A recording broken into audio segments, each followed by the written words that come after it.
সকলো বন্ধু বান্ধৱীক আজিৰ ভিডিঅ'লৈ নমস্কাৰ জনাইছোঁ। আজিৰ ভিডিঅ'ত আছে আপোনালোকৰ ওচৰত ফ্ৰেকশ্যন বা ভগ্নাংক এটা কোনটো আটাইতকৈ সৰু বা কোনটো আটাইতকৈ ডাঙৰ কেনেকৈ আমি চিনাক্ত কৰিব পাৰি তাৰ কাৰণে মই ভিডিঅ'টো বনাইছোঁ। ইয়াত একেবাৰে কম সময়ৰ ভিতৰত শ্বৰ্টকাটত কেনেকৈ উলিয়ায় সেইটো আপোনালোকক বুজাম। আপোনালোকে ভালকৈ চাই যাব, কম সময়ৰ ভিতৰত আপোনালোকেও পাৰি যাব। ঠিক আছে, তেতিয়াহ'লে এইখিনি শ্বৰ্টকাট ট্ৰিক শিকোৱাৰ আগতে আমি আগত কেনেকৈ ওলাইছিলোঁ তাৰ অলপমান মই আভাস দিম। ইয়াত কি আছিলে, ধৰা 2/3, 5/6, 1/3 যদি কোনটো সৰু কোনটো ডাঙৰ সেই ফ্ৰেকশ্যনটো ওলোৱা বুলি যদি আগত কুৱেশ্যন দিছিল তেতিয়াহ'লে আমি কেনেকৈ কৰিছিলোঁ। এই তলৰ কেইটাৰ আমি পাছত কি ওলাইছিলোঁ, LCM ওলাইছিলোঁ। LCM কিমান হয়, ধৰা ইয়াত আমি 18 পাইছিলোঁ। 18 কেনেকৈ পায় সেইটো এতিয়া মই নুবুজাওঁ, কাৰণ মই শ্বৰ্ট ট্ৰিকটোহে আপোনালোকক ইয়াত মেইনলি আনিছোঁ। সেইটো জাষ্ট মই কেনেকুৱা দীঘলকৈ কৰিছিলোঁ সেইটোহে বুজাইছোঁ। LCM ধৰা ইয়াত 18 পাইছোঁ। এই 18টো পাবৰ কাৰণে এতিয়া গোটেইখিনি ডিন'মিনেটৰটোত আমি কি কৰিম, বনাবলৈ ট্ৰাই কৰোঁ। ইয়াত 3 আছিলে, এই 3 আমি 18 পাবৰ কাৰণে ট্ৰাই কৰিম। 3 লগত কি মাল্টিপ্লিকেশ্যন কৰিলে 18 পাম, 6। সেইকাৰণে ইয়াত 6 মাল্টিপ্লিকেশ্যন কৰিছোঁ, ইয়াত আৰু 18 আনিছোঁ। আৰু তলত 18ৰ কাৰণে 6 মাল্টিপ্লিকেশ্যন কৰিছোঁ, এতিয়া ওপৰতো কৰিম, সেইকাৰণে ওপৰত 12 হ'ল, তলত 18 হ'ল।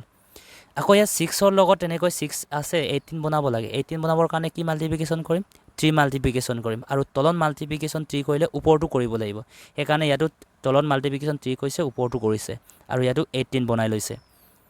ঠিক সেইদৰে ইয়াত 1/3, এই 3 লগতো তেনেকৈ 6 মাল্টিপ্লিকেশ্যন কৰিছে, ওপৰতো কৰিছে, সেইকাৰণে ইয়াতো কি কৰি লৈছে, 18 বনাই লৈছে। এতিয়া গোটেইখিনি 18 হোৱাৰ পাছত আপোনাৰ কোনটো ডাঙৰ বুলি ক'লে, ইয়াত নিউমেৰেটৰ যাৰ ডাঙৰ আছে, নিউমেৰেটৰ মানে কোনটো নিউমাৰেটৰ, ওপৰতো নিউমাৰেটৰ বুলি কোৱা হয়।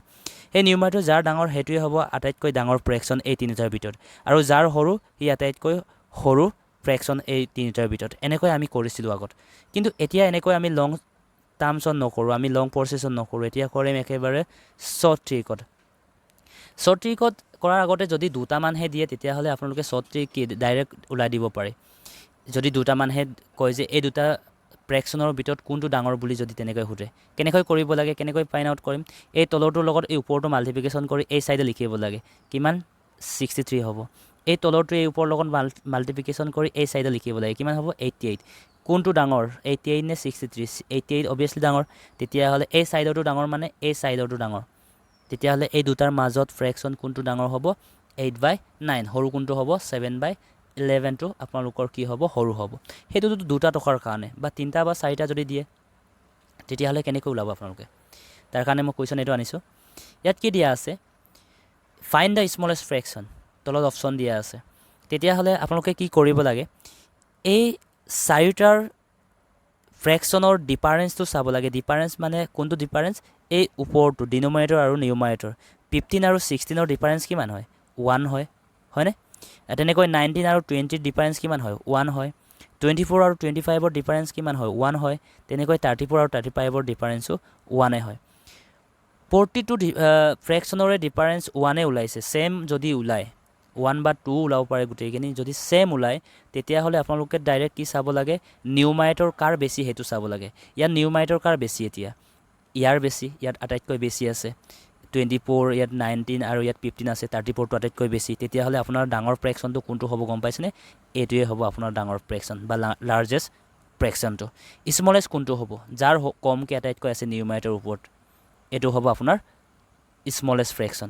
কেতিয়া এইটো এনেকৈ আমি ধৰা হয়, যেতিয়া সিহঁতৰ আটাইবোৰৰ ডিফাৰেঞ্চটো, ফ্ৰেকশ্যনৰ ডিফাৰেঞ্চটো 1 হয় তেতিয়াহে।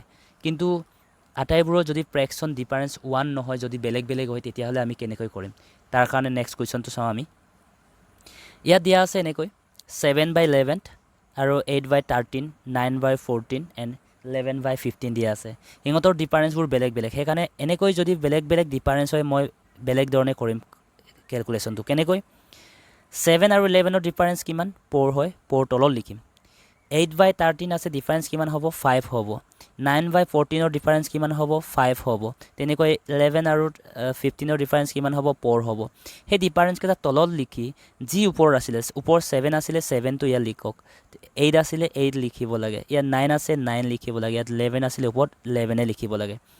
এতিয়া তলৰখিনি LCM ওলাব লাগে LCMটো একেবাৰে শৰ্টকাটত ওলাব লাগে মই LCMৰ আপোনাৰ শৰ্টকাট ট্ৰিক শিকোৱাই আছে সেইখিনি ভিডিঅ' চাই ল'ব আপুনিও পাৰি যাব কম সময়ৰ ভিতৰত কেনেকৈ ইয়াত LCM ওলাম ইয়াত 4554 আছে ইয়াৰ LCM হ'ব 20 তেতিয়াহ'লে যি LCM ওলায় সেই LCMটো ওপৰৰ লগত মাল্টিপ্লিকেশ্যন কৰিব লাগে এনেকৈ চবৰ লগতে মাল্টিপ্লিকেশ্যন কৰি দিয়ক এইটো আপোনালোকক দেখুৱাৰ কাৰণে মই পটাপট কৰিলে সোনকালে ওলাই যাব এতিয়া এই 4ৰে 20ক ডিভাইড কৰিব লাগে কিমান 5 টাইমছ যাব এই 5ৰে 20 কিমান 4 টাইমছ যাব এই 5ৰে 20 কিমান 4 টাইমছ যাব এই 4ৰে 20ক কিমান টাইম যাব 5 টাইমছ যাব এতিয়া ওপৰত যি বাছি গ'ল সেইকেইটা মাল্টিপ্লিকেশ্যন কৰি দিব লাগে মাল্টিপ্লিকেশ্যন কৰা গোটেইখিনিক 11 5 জাৰ 55 হ'ব আৰু 9 4 জাৰ 36 হ'ব 8 4 জাৰ 32 হ'ব তেনেকৈ 7 5 জাৰ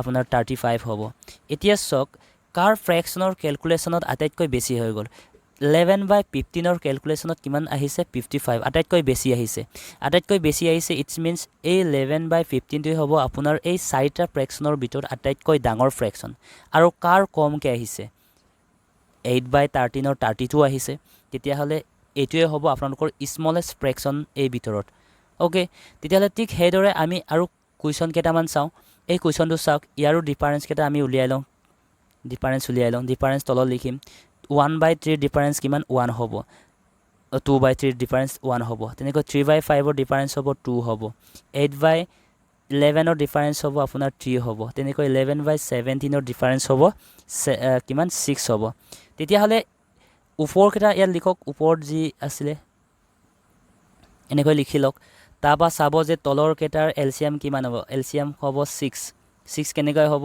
যদি 1 এ 6ক ডিভাইড কৰিব পাৰি বা 2 ৰে 3 এ ডিভাইড কৰিব পাৰি তেতিয়াহ'লে ডাঙৰ নাম্বাৰটোৱে লোৱা হয় আপোনালোকক মই শিকাই থৈছোঁ তেনেকৈ চাব তেতিয়াহ'লে যি LCM পাইছোঁ ওপৰত আকৌ মাল্টিপ্লিকেশ্যন কৰিব যি LCM পাইছোঁ ওপৰত মাল্টিপ্লিকেশ্যন কৰিব এনেকৈ এতিয়া ডিভাইড কৰক তলৰটোৰ পৰা 6 এ 6ক কেনচেল যাব 3 ও 6ক কেনসেল যাব কিমান টাইম 2 টাইমছ 2 এ 6ক 3 টাইমছ আৰু 1 এ 6ক 6 টাইমে যাব হেতু লাহেকে থৈ দিলে হল ইয়াৰ কাৰণে কিমান পালো 11 এ থাকি যাব কাৰণ ইয়াত 11 এ থাকি গল ইয়াৰ কাৰণে কিমান পাম 16 পাম 2 8 জাৰ 16 পাম ইয়াৰ কাৰণে কি পাম 3 জাৰ 9 পাম ইয়াৰ কাৰণে কি পাম 2 6 জাৰ 12 পাম কাৰ বেছি হৈছে কাৰ তাত বেছিকে পাইছো আমি 11/17ৰ তাত নে নহয় 8/11ৰ তাত আমি বেছিকে পাইছো কিমান 16 পাইছো তেতিয়া হলে হেতুৱে হ'ব আমাৰ লাৰ্জেষ্ট বা গ্ৰেটেষ্ট তেনেকৈ আটাইতকৈ সৰু কোনটোত ওলাইছে 3/5ত ওলাইছে 3/5ত কিমান ওলাইছে আমাৰ